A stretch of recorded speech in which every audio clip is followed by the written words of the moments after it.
శ్రమల దినాల ధ్యానానికి సంఘాన్ని ప్రేమించవలసిందిగా ఆహ్వానిస్తున్నాను.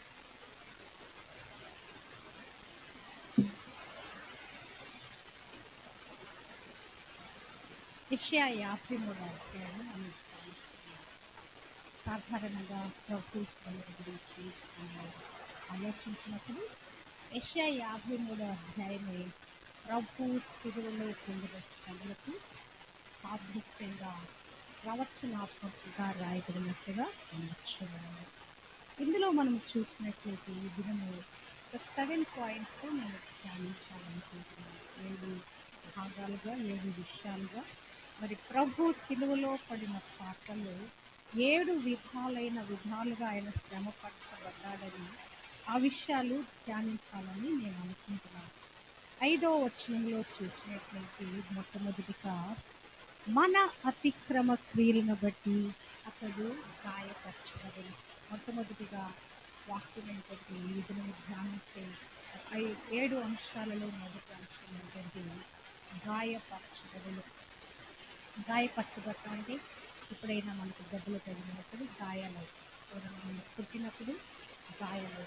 గాయము అనేది ఏంటంటే రక్తము ఓడేదే దాన్ని గాయము అంటారు. పుట్టిగా మరి ఏదో దోక్కుపోయినట్టు లేకుంటే అట్లేదో అయినప్పుడు దానిలో ఏదైనా కూడా ఆ చర్మము లేపబడి అక్కడ ఉన్నటువంటి ఆ లోపలున్న మాంసము కండ మరి గాయపరచబడితేనే గాయపరచబడింది అంటారు.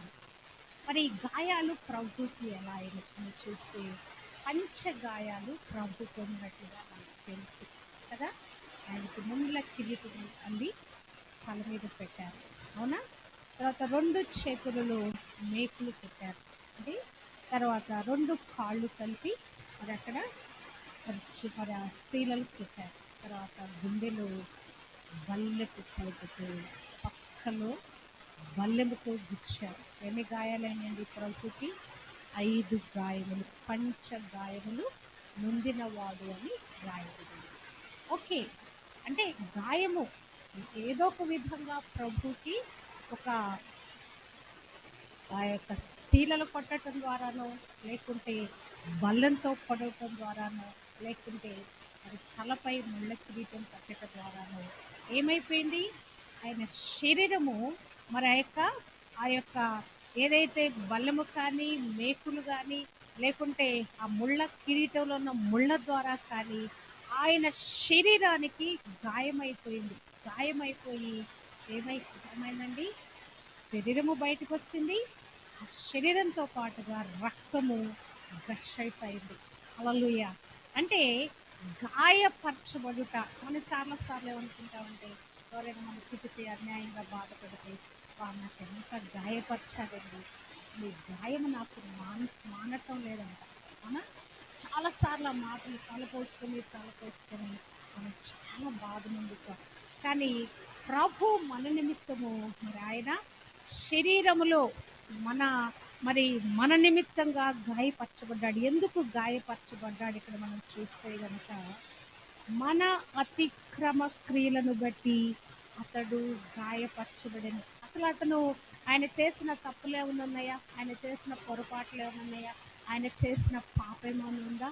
లేదు. కేవలం మానవాళి అతిక్రమ క్రియలను చేయటం బట్టి. అతిక్రమం అంటే దేవుడు చెప్పిన మాటను వినకపోవటం వల్ల కదా. అందును బట్టి ఈ గాయాలైనట్టుగా మనం చూడగలం కదా. మన పాపముల నిమిత్తముగా, మన అతిక్రమముల నిమిత్తముగా ఆయన గాయపరచబడ్డాడు. మరి ఈ యొక్క ప్రభు అలనాడు 2025 సంవత్సరాల నాడు ఆ గుడ్ ఫ్రైడే రోజు ఆయన మరి దెబ్బలు తిన్నప్పుడే గాయపరచబడ్డాడు కాదు. మనము ఇప్పటికి కూడా ఆజ్ఞను అతిక్రమించిన పనులు చేస్తే ప్రతిసారి కూడా ప్రభు గాయపరచబడుతూనే ఉన్నాడు. హల్లెలూయా. మన అతిక్రమ క్రియలను బట్టి ఆయన గాయపరచబడ్డాడు. రెండో విషయంగా చూసినట్లయితే మన దోషములను బట్టి నలుగగొట్టబడిన. హల్లెలూయా. నలుగగొట్టబడ్డాడంట. నలుగొట్టబట్టం అంటే ఇప్పుడు మనం ఏదన్నా వస్తువుని మనం దంచాలంటే ఏం చేస్తాం? బాగా మెత్తగా దంచుతాం, నలుగొట్టేస్తాం. గట్టిగా ఉన్న వస్తువుల్ని మరి రోట్లో పెట్టి మరి దాంట్లో బండబెట్టి మనం బాగా దాన్ని మెత్తన చేయటానికి, నలగగొట్టడానికి, పొడి చేయటానికి మనం ప్రయత్నిస్తాం. అంటే ఈ మన యొక్క పాపముల నిమిత్తంగా ప్రభు ఎంతగా నలగగొట్టబడ్డాడంటే ఆయన శరీరం అంతా ఛిద్రమైపోయింది.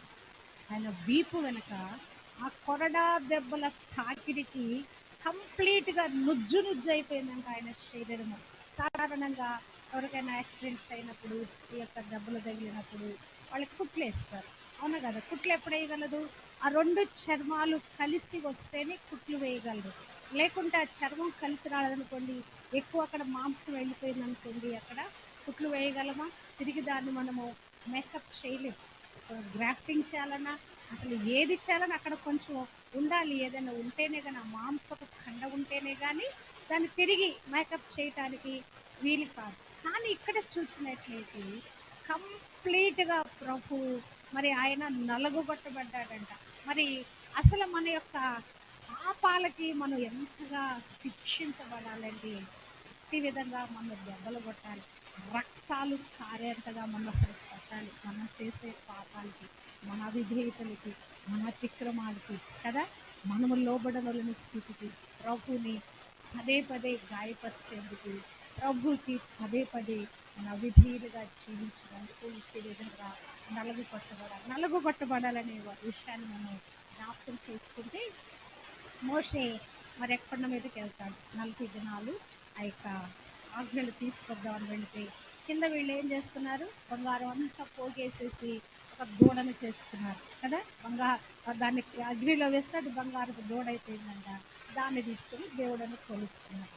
అప్పుడు దేవుడు కోపం వస్తే అప్పుడు ఏం చేయబడింది? దానిని ఆ యొక్క ఆ దూడని దుమ్ముగా ధూళిగా నలుగుగొట్టి దాన్ని పారే నీటిలో వేసేసారండి. అంటే మన యొక్క పాపాలు కూడా అట్టి విధంగా ఆ యొక్క పాపానికి హేతువు చేసిన ఆ బంగారు దూడను ఎట్లా నలుగుగొట్టాలో మనము కూడా నలుగుగొట్టబడాలి. కానీ ప్రభు అట్టి విధంగా నలుగుగొట్టబడినట్టుగా మనం చూడగలం.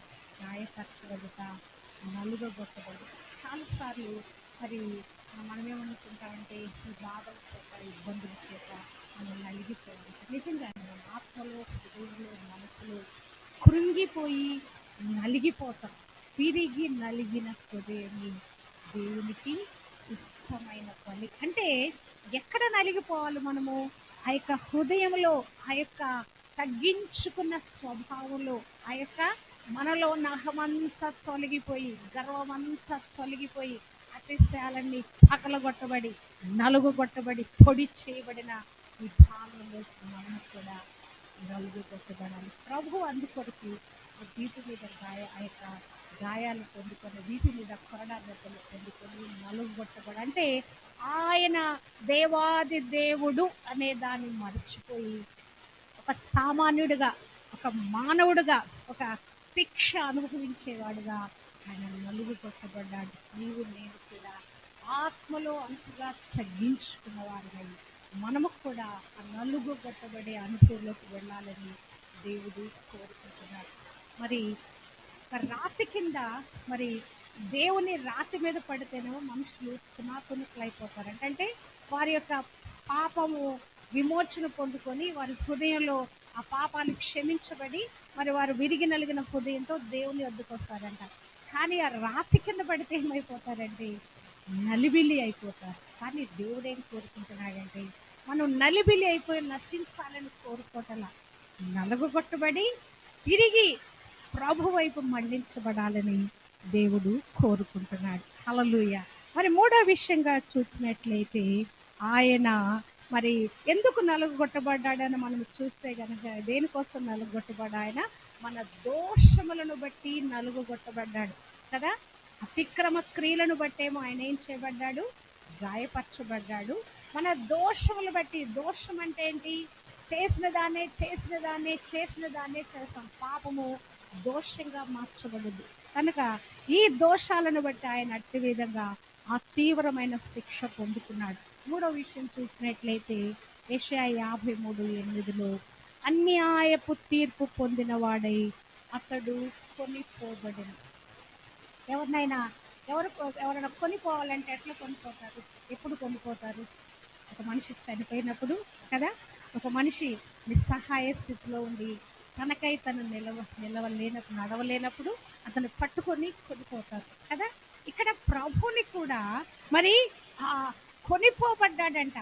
ఆయన అన్యాయం చేయలేదు, ఆయన పాపం చేయలేదు, ఆయన దోషం చేయలేదు, దోష క్రియలేమీ చేయలేదు. ఆయన మాత్రం అన్యాయపు తీర్పు పొందిన వాడై కొనిపోబడిను.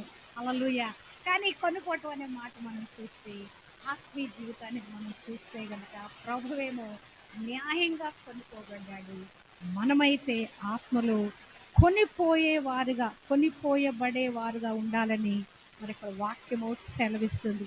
అంటే మనం చూసినట్లయితే గనక మరి ఆ పౌలు భక్తుని యొక్క అనుభవం మనం చూసినట్లయితే 2 కొరింథీ 12వ అధ్యాయంలో ఆయన ఆకాశానికి కొనిపోబడ్డాడంట, ఆత్మలో కొనిపోబడ్డాడంట. అంటే మన ప్రమేయం లేకుండా ఎవరైనా మనల్ని తీసుకుని వెళ్ళే దానిని కొనుపోబడుట అంటాం. తర్వాత మరి లాజరు ధనవంతుడి కథలో మరి ఆ యొక్క లాజరు కూడా ఎక్కడికి తీసుకువెళ్ళబడ్డాడంట? మరి ఆ యొక్క అబ్రహాము రొమ్మున ఆనుకోవటానికి కొనుకోబడ్డాడంట. దేవదూతల చేత అబ్రహాము రొమ్మున ఆనుకొనిబడ్డానికి కొనుకోబడ్డాడంట. మరి అంత్యకాలంలో కూడా మరి మరి కొద్దిమంది నరకానికి, కొద్దిమంది పరలోకానికి కొనుకోబడుతున్నారు. ఒకళ్ళు ఇద్దరు విస్తరగలు విసురుతూ ఉంటారు, ఒకళ్ళు విడిచిపెట్టబడతారు, ఒకళ్ళు కొనుకోబడతారు. ఇద్దరు పడుకొని ఉంటారు, ఒకళ్ళు ఎత్తబడి కొనుకోబడతారు, ఇంకొకళ్ళు విడిచిపెట్టరు. అంటే ఈ కొనిపోబడే అనుభవం కొరకు మనము క్రీస్తు యొద్దకు కొనిపోబడటానికి, ఆత్మలో కొనిపోబడటానికి ఒక్క దినాన ఏం చేయబడుతున్నావు? మనము సజీవులమైండు. మనము 1 తెస్సలోనిక 4:17 చూస్తే ఆకాశ మండలం మీద ఒక్క దినాన మనము కొనిపోబడతాం. హల్లెలూయా. ప్రభు ఇక్కడ న్యాయమైన తీర్పు పొందుకొని నిస్సహాయ స్థితిలో ఎవరో వారి చేత కొనిపోబడుతున్నాడు. ఆయన ప్రమేయం లేకుండానే, ఆయన ఇష్టం లేకుండానే ఆయనను మరి వాళ్ళు తీసుకొని వెళ్ళిపోతా ఉన్నారు. ఒక ప్రదేశం నుంచి ఒక ప్రదేశానికి తీసుకొని వెళ్ళిపోతారు. రాత్రికాలం ప్రభుని ఆ గెత్సెమనే తోట నుంచి మరి ఆ యొక్క సిలువలో 9 గంటలప్పుడు ఆ సిలువ వేసేంత వరకు ఆయన ఎక్కడో ఒక చోట కొనిపోతానని ఆయన ప్రమేయం ఏమి లేదు. వాళ్ళు తీసుకెళ్తా ఉన్నారు. ప్రభు గొర్రెబొచ్చు కత్తిరించు అనేట్లా మరి మౌనంగా ఉన్నట్లుగా ఉండి ఆయన వెళ్తా ఉన్నాడు. ఆయన ఎందుకు కొనిపోబడ్డాడంటే అతి విధంగా నిన్ను నన్ను పరలోక రాజ్యానికి కొనుక్కోవటానికి. హల్లెలూయా. అందుకే ఈ ఆత్మీయ జీవితాన్ని మనం ఎంత అలకరించుకోవాలంటే కొనిపోయబడే స్థితిలో ఆత్మలో మరి ఎప్పుడంటే అప్పుడు కదా. ఎప్పుడు మనం వెళ్ళిపోతాం మనకు తెలియదు. ప్రాణం పోయేది ఎంతసేపు పోద్దండి కదా, క్షణమాత్రలో ప్రాణం పోద్ది అంతే కదా. దేవుని రాకడ కూడా అతి విధంగా ఉంటుంది. కనుక కొనిపోయబడే స్థితిలో ఉండటానికి ప్రభు న్యాయపు తీర్పులు ఉండాడు. నీవు నేను ఈ లోకంలో మనం అనుకుంటాం దేవుడు నీతి గలవాడు, న్యాయపతి గల, ఇంత అన్యాయం ఎందుకు జరుగుతుంది, నాకెందుకు ఇంత అన్యాయం జరిగింది అంటే కనుక ఆయన అన్యాయపు తీర్పు పొందాడు. నీకు న్యాయపు తీర్పు తప్పనిసరిగా దేవుడు ఇస్తాడు. అసలు మనము క్రీస్తును అంగీకరించటమే తీర్పులో నుండి మనం జీవంలోకి దాటించబడ్డాం. తీర్పు ఇక మన మీద లేదు. మనము న్యాయము పొందుకోవటానికి మనము ఈ భూమి మీద మరి నియమించబడ్డాం క్రీస్తు బిడ్డలుగా. మనం అనుకోవచ్చు మనకు అన్యాయం జరుగుతుంది అనుకోవచ్చు, కానీ ప్రభు మన నిమిత్తంగా అన్యాయపు తీర్పు పొందాడు కనుక నిశ్చయంగా మనకి న్యాయపు తీర్పు ఉంటుంది. మనము ప్రభుతో కూడా కొనిపోయబడి ఆ స్థితిలోకి మనం వెళ్తామని దేవుడు మాట్లాడుతున్నాడు. మరి 4వ విషయం చూసినట్లయితే అతడు అదే వచనములో అతడు నా జనుల అతిక్రమమును బట్టి మొత్తబడటం అంటే ఏదైనా రోగం రావటం, హఠాత్ పరిమాణాలు కలగటాన్ని మొత్తబడటం అంటారు. అంతే కదా కదా. ఎవరైనా హఠాత్తుగా నేను బాగా అయింది, దేవుడు బాగా ముచ్చాడంటారు అంటే అనిచ్చి వేయబడ్డాడు. అవునా కదా. అంటే లోపల ఉన్న స్టేజ్ నేను చెప్తున్నాను. మొత్తబడుట అంటే ఒత్తి వేయబడుట, ఇక లేవలేకుండా ఒత్తి వేయబడుట. మరి అట్టి విధంగా మొత్తబడ్డాడంటే ప్రభు మనను విమోచించటానికి ఆయన మన అతిక్రమముల నిమిత్తముగా ఆయన మొత్తబడినట్లుగా మనము చూడగలము. అంటే ఈ దేవుని యొక్క తీర్పు మన మీదకి రాకుండా ఆయన మొత్తబడ్డాడు కదా. ఒక దినాన ఉగ్రత దినం వచ్చిందనుకో ప్రజలందరూ ఏమవుతారు? మొత్తబడతారు, అంతే కదా.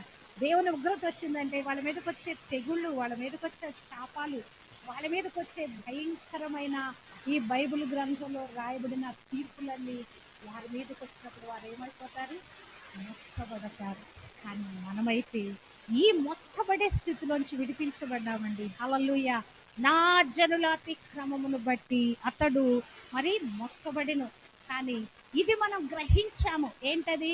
ప్రభు మన నిమిత్తంగా, మన అతిక్రమ క్రియల నిమిత్తంగా మొత్తబడ్డాడు అని మనం గ్రహించాం గనక మనము ఆ స్థితిలో నుంచి బయటకు వచ్చాము. హల్లెలూయా. మనకి ఆ హఠాత్తుగా వచ్చేటువంటి ఆ రోగాలు, ఆ తెగుళ్ళు, ఆ వ్యాధులు మనకు రావండి. కొన్ని మరి శరీరం మరి పెద్ద వయసుటప్పటికి వచ్చే కొన్ని వ్యాధులు వస్తాయి, టెన్షన్స్లో కొన్ని వ్యాధులు వస్తాయి, అవునా కాదా. సరైన ఆహార విధానము అలవాట్లు లేనప్పుడు కొన్ని వ్యాధులు వస్తాయి, నిద్ర సరిలేనప్పుడు కొన్ని వ్యాధులు వస్తాయి. ఈ రకరకాల వ్యాధులన్నీ కూడా మనకు వస్తూనే ఉంటాయి. మరి వ్యాధి జబ్బు రోగం రాకుండా ఏ మానవుడు ఉండడు. ఎంత ఫిట్నెస్లో జీవించినా ఎప్పుడో ఒకసారి మరి అనారోగ్యం పాలు కావాలి. అది అనారోగ్యం, అది మొత్తబడే స్థితి కాదు. కానీ కొన్ని మొత్తబడే స్థితిలో కొంతమందికి రోగాలు వస్తాయి, కుదరని రోగాలు వస్తాయి. వాటిని ఎవరు కూడా బాగు చేయలేరు. ఎప్పుడు బాగు చేయబడగలరంటే పశ్చాత్తాపడి ప్రభు వైపు తిరిగినప్పుడు ఆ మొత్తబడే స్థితి నుంచి వారు బాగు చేయబడతారు. నేను చాలా మంది జీవితంలో చూస్తాను. అట్టి విధంగా ఉన్న వారి చేత మనం ఏం చేయించాలంటే పాప క్షమాపణ ఒప్పుకోలు ప్రార్థన మనం చేయించాలి. మరణ పడకలో ఉన్నాడు, బ్రతకలేని పరిస్థితిలో ఉన్నాడు, దేవుని ఉగ్రత పాలై ఉన్నాడు, మొత్తబడిన స్థితిలో ఉన్నాడు. అటువంటి స్థితిలో ఉన్న వారిని మనం ఏం చేయాలంటే నేను పాపిని అని అతని చేత ఆ పాపపు ఒప్పుకోలు ప్రార్థన మనం చేయించాలి. రెండవదిగా ఇతని పాపములు క్షమించబడును గాక అని మనము కూడా ప్రార్థించాలి. అప్పుడు ఆ పాపము తాలూకు ఆ శాపము అప్పుడు అది విరిగిపోయి ఆ రోగము తాలూకు ఆ బలహీనత అతనిలోంచి వెళ్ళిపోద్ది. గ్రాడ్యువల్గా స్వస్థత అనేది అతనికి వస్తుంది. హల్లెలూయా. ఈ మొత్తబడే స్థితిలో ఉన్న ప్రజలందరూ క్రానిక్ డిసీజెస్లో మరి ఉన్న వారందరి నిమిత్తం కూడా మనము ఇట్టి విధంగా వారిని ప్రేరేపించి పాపాన్ని ఒప్పించి ఆ మొత్తబడే స్థితిలో నుంచి ఇక్కడ మనము చూసినట్లయితే మరి దేవర్ హీ వాజ్ స్ట్రైకెన్, మొత్తబడ్డాడు, అణిచివేయబడ్డాడు. మరి అణిచివేయబడిన స్థితిలో ఉన్న ప్రజలను మనం విడిపించాలంటే పాపపు తొట్టుకొని ప్రార్థన చేసినప్పుడు వారు స్వస్థత పొందుకుంటారు. హల్లెలూయా. మరి మరొక మాటగా మనం చూసినట్లయితే 5వ మాటగా సజీవుల భూమిలో నుండి అతడు కొట్టివేయబడెను. హల్లెలూయా. అసలు ఆయన ఎవరండి? జీవప్రదాత, జీవముగల యెహోవా, నిరంతరము జీవించుచున్నవాడు, మానవునికి ఊపిరి ప్రాణం పోస్తున్నవాడు కదా. ఆయన జీవాధిపతి, ఆయన ప్రాణము ఆయన ఏమైపోయిందంట? అతడు ఈ భూమిలో నుండి, సజీవుల భూమిలో నుండి కొట్టివేయబడ్డాడంట. ఎందుకు? మనకి ఊపిరి దయచేయటానికి, మనకు నిత్య జీవము అనుగ్రహింప చేయటానికి ఆయన కొట్టివేయబడ్డాడు. ఎక్కడి నుంచి కొట్టివేయబడ్డాడు? సజీవుల దేశంలో నుండి కదా. ఇప్పుడు మనం జీవించే ఈ భూమి మీద జీవించే జీవితం ఏంటండి? సజీవులన్న జీవితం. అదే కీర్తనకారుడు కానీ యెషయా గ్రంథకర్త కానీ ఏమంటారు? అయ్యా, నా ప్రాణాన్ని గోతులోనికి వెళ్ళిపోయింది లేదయ్యా, అందుని బట్టి నేను స్థుతిస్తున్నాను.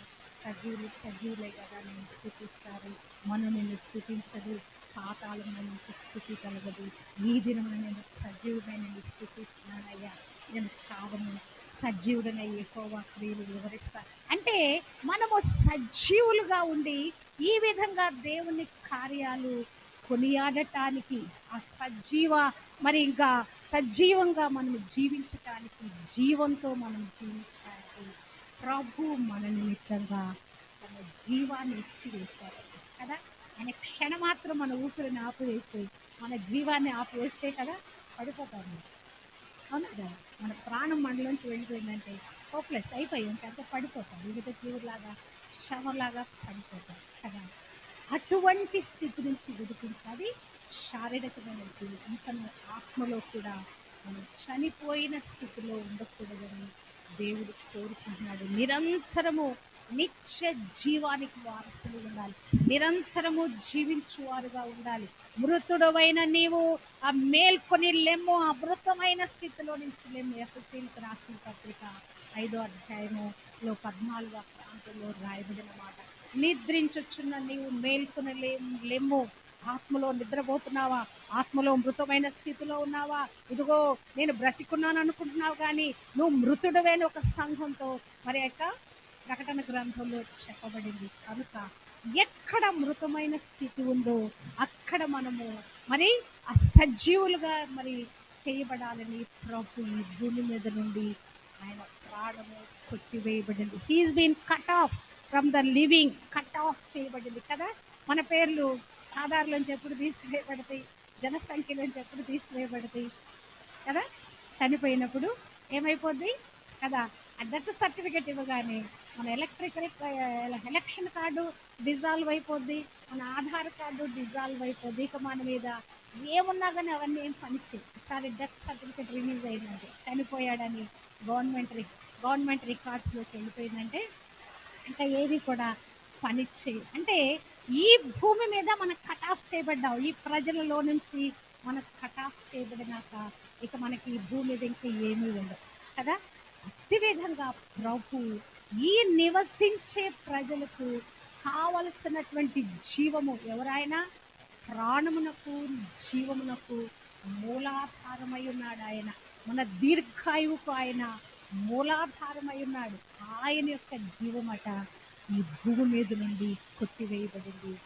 నీవు నేను కూడా దీర్ఘాయుష్మంతులుగా జీవించాలని దేవుని ఉద్దేశించినది. ఆయన దీర్ఘాయుష్మంతుడు, మృతి గెలిచి తిరిగి లేచాడు కదా. ఇప్పుడు ఆయన ఎలా ఉన్నాడు? యుగ యుగములకు జీవించువాడై ఉన్నాడు. నీవు నేను కూడా కదా ప్రభులో ఒకసారి మనం బ్రతికామంటాం కదా.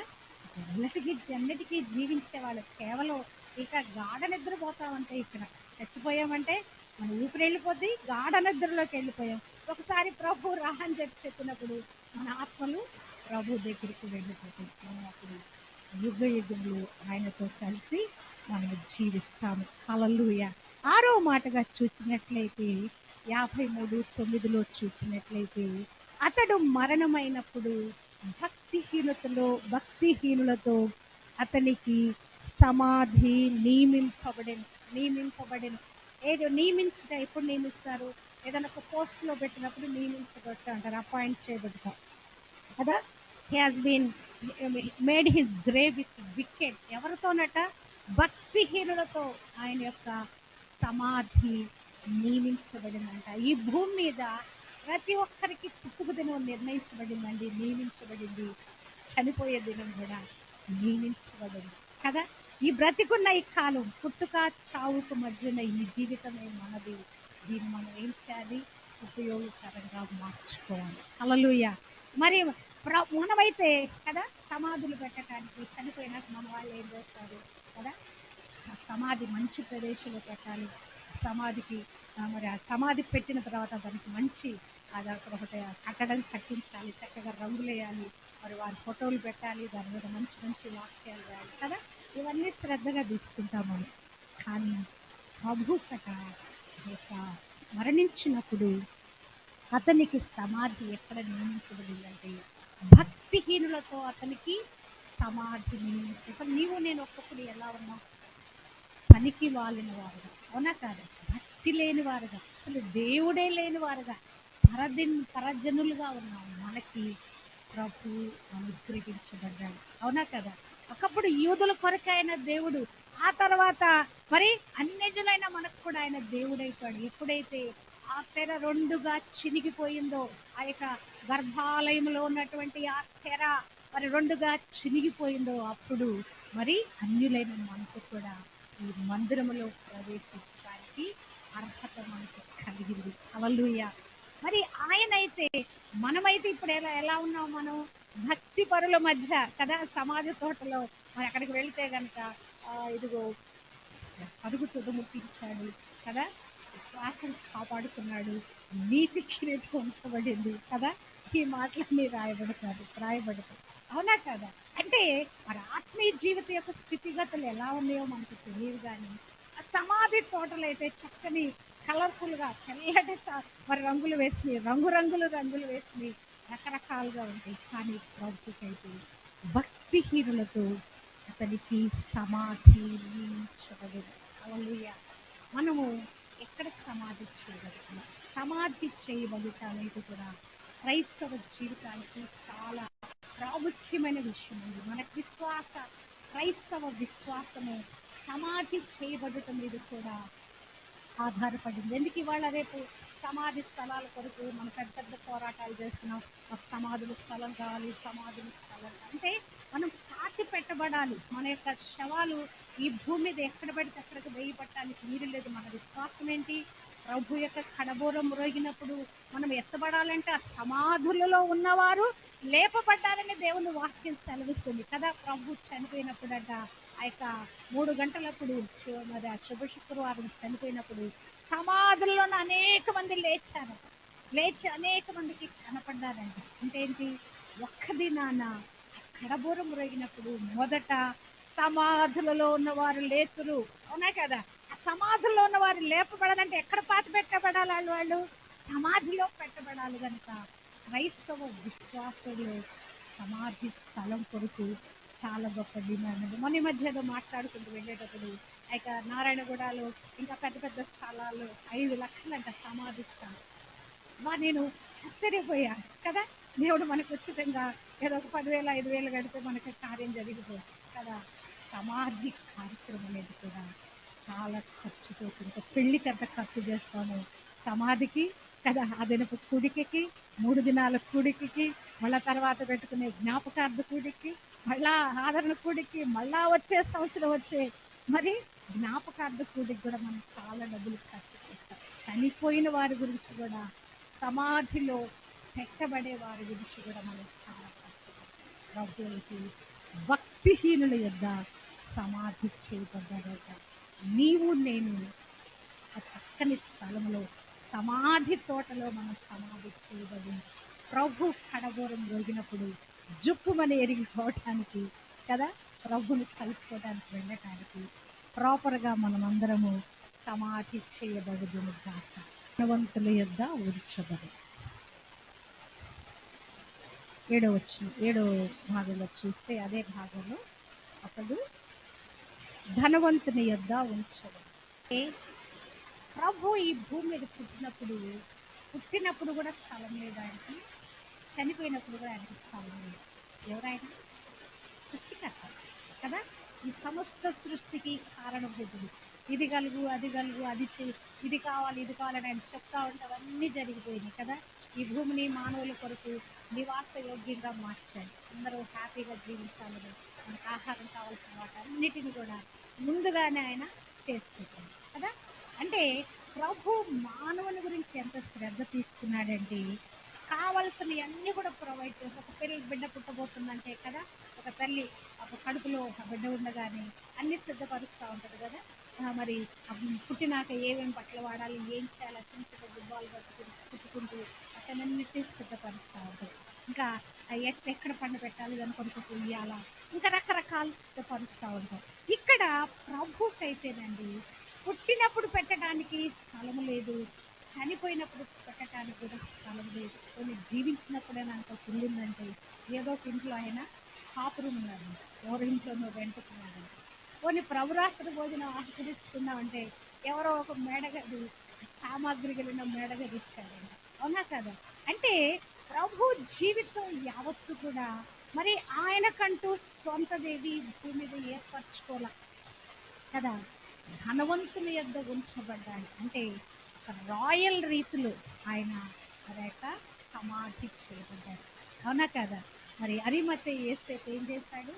పాలు తొలిపించుకున్న గుహలో ప్రభుని సమాధి చేశారు. ఏ రీతిలో ఆయన సమాధి చేశారంటే ఆయన చనిపోకముందే ఆ యొక్క బేతనీయ మరియా ప్రభుని 300 దేనారాలు ఖరీదు కలిగిన ఆ అత్త జటామాంసతో చేయబడిన అత్తరును తీసుకొచ్చి ఆయన తల మీద పోసి అభిషేకించిందంట. ఎందుకు? ఈయన ఇప్పుడు మరి రక్తసిక్తమై శరీరం అంతా ఛిద్రమైన సమయంలో స్నానం చేయించడానికి వీలు కాదు, అవునా కదా? ఆయనకు సుగంధ ద్రవ్యాలు పూయటానికి వీలు కాదు, మామూలుగా చనిపోయిన వాళ్ళకి చేసే ఆచారాలు పద్ధతులు పాటించడానికి వీలు కాదు కనుక ముందుగానే ఆమె ఆ పని చేసేసింది. తర్వాత ఆమెను ఆయన దించినప్పుడంట మరి ఆ కొత్త నారబట్టి తెచ్చి చుట్టారంట. అసలు ఎన్ని మూరలు ఉన్నదో చుట్టాల్సి వచ్చిందో ప్రభుకి. ఎందుకు? ఆ శరీరం అంతా కూడా చుట్టటానికి మరి ఎంతగా మరి ఆ యొక్క వస్త్రాలు చుట్టబడి సుగంధ ద్రవ్యాలు పూర్తి రాయల్ విధానంలో ప్రభుని సమాధి చేశారు. ధనవంతుడి యొద్ద ఆయన ఉంచబడిన. హల్లెలూయా. నీవు నేను కూడా కదా ధనవంతుని యొద్ద ఉంచబడిన అంటే ధనవంతుడైన క్రీస్తు యొద్ద మన జీవితాలు ఉండాలి. 2 కొరింథీ 8:9 రాయబడిన మాట, ప్రభు అయిన యేసు క్రీస్తు యొక్క కృపను ఎరుగుదురా, ఆయన ధనవంతుడైన ఉండి తన దారిద్ర్యము వలన మరి మిమ్మలను ధనవంతులుగా చేసి ఆయన మీ నిమిత్తము దరిద్రుడాయను. హల్లెలూయా. ఆయన ధనవంతుడు. ఎవరైనా ఆయనకి ఇవ్వబడిన పేరు శ్రీమంతుడు ఆయన కదా. మరి ఈ సమస్త సృష్టిలో ఉన్న సమస్తము ఆయనవై ఉన్నాయి. మరి ఆయన ఏమీ లేని రిక్తుడుగా దాసుడుగా ఈ భూమి మీదకి వచ్చాడు. కానీ రిక్తుడుగానే వెళ్ళిపోబోయే ముందు ఒక ఘనంగా ఆయన సమాధి చేసి మరి కొనిపోబడ్డాడు. నీ సమాధి నా సమాధి కూడా అంత రాయల్గా ఉండునుగా నేనైతే కోరుకుంటున్నాను. సమాధి కదా, సమాధికి వెళ్ళేటప్పుడు జనాలు వారిని వెంబడించే దాన్ని బట్టి వారి యొక్క జీవితము ఈ భూమి మీద వారు అంతగా ఘనంగా జీవించారనుకుంటారు కదా. సమాధి యాత్రలో ఆఖరి యాత్ర దానికి ఒక పేరు పెట్టారు. ఆ బండి ఆ యొక్క వాళ్ళ రేపు వచ్చిన బండ్లకు ఒక పేరు పెట్టారు. పరలోక యాత్ర, పరలోక వాహనం ఏదో పెట్టారు కదా. ఇవాళ రేపు తీసుకెళ్తాను కదా. నాకు పాస్టర్ గారిని తీసుకెళ్ళి పెట్టినప్పుడు అది వచ్చినప్పుడు అది చదివి నేను ఎంత అడ్మైర్ అయిపోయాను. అబ్బా, ఇట్లా కూడా ఒక వాహనం ఉంటుందా? ఫస్ట్ టైం నేను చూద్దాం. అంతకుముందు మనం ఏం చేసేవాళ్ళు, ఏదో ట్రక్ ఏదో తీసుకొచ్చి కష్టపడి తీసుకెళ్ళి పెట్టేవాళ్ళు. కానీ పాస్టర్ గారి దగ్గరికి వచ్చేటప్పటికి ఆ వాహనం వచ్చింది. అబ్బా, అసలు నేను ఎంత అడ్మైర్ అయినంటే చెప్పండి. హల్లెలూయా. అంత మనము కూడా అంత రకంగా సమాధి ఆఖరి యాత్ర ఎందుకు కాదు. జన్మదినం కంటే అతని మరణ దినము మేలు. ప్రభు మరణించడం ద్వారా మనందరికీ కూడా ఏం దొరికిందండి కదా, నిత్య మహిమ, నిత్య జీవము, పరలోక రాజ్య భాగ్యము మనకు అనుగ్రహించబడింది. హల్లెలూయా. మనం భూమి మీద జీవించినప్పుడే కొద్ది మందిని కూడా అదే విధంగా ప్రభు యొద్దకు నడిపించటానికి మన వెంట మనం చనిపోయినప్పుడు మన వెంట కొద్ది మంది మన వెనక నడిచి వచ్చేవారు ఇలాగా మన సమాధి యాత్ర కూడా ముందుగా ఒకసారి మనం రివ్యూ చేద్దాం. మనం చూసినట్లయితే ఆయన మన అతిక్రమ క్రియలను బట్టి ఆయన గాయపరచబడింది. మొట్టమొదటిగా యెషయా 53:5లోనే ఆయన గాయపరచబడి, అందులోని మన దోషములను బట్టి నలుగుగొట్టబడిన కదా. పియర్స్డ్, గాయపరచబడి అంటే గుచ్చబడ్డాడండి. పియర్స్, గుచ్చబడ్డాడు. రెండవదిగా చూసినట్లయితే ఆయన మరి నలుగుగొట్టబడ్డాడు. హీఈస్ బీన్ క్రష్డ్ అంటే అణిచివేసేస్తాం, ఆయన అణిచివేసిన విధంగా ఆయన నలుగుగొట్టబడ్డాడు. మూడవ విధంగా చూసినట్లయితే అతను కొనుక్కోబడ్డాడు, నిస్సహాయుడై కదా.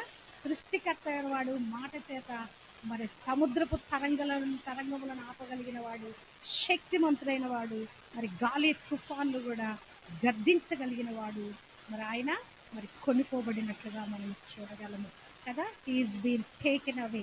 మరి నాలుగవదిగా చూసినట్లయితే ఆయన మొత్తబడ్డాడు. మరి ఆయన హి వాస్ స్ట్రికెన్, ఆయన మొత్తబడ్డాడు. నీ నా నిమిత్తం కూడా ఆయన మొత్తబడ్డాడు. ఐదవ విషయంగా చూసినట్లయితే ఆయన కొట్టివేయబడ్డాడు. సజీవుల భూమిలో నుండి కొట్టివేయబడ్డాడు, కట్ ఆఫ్ చేయబడ్డాడు.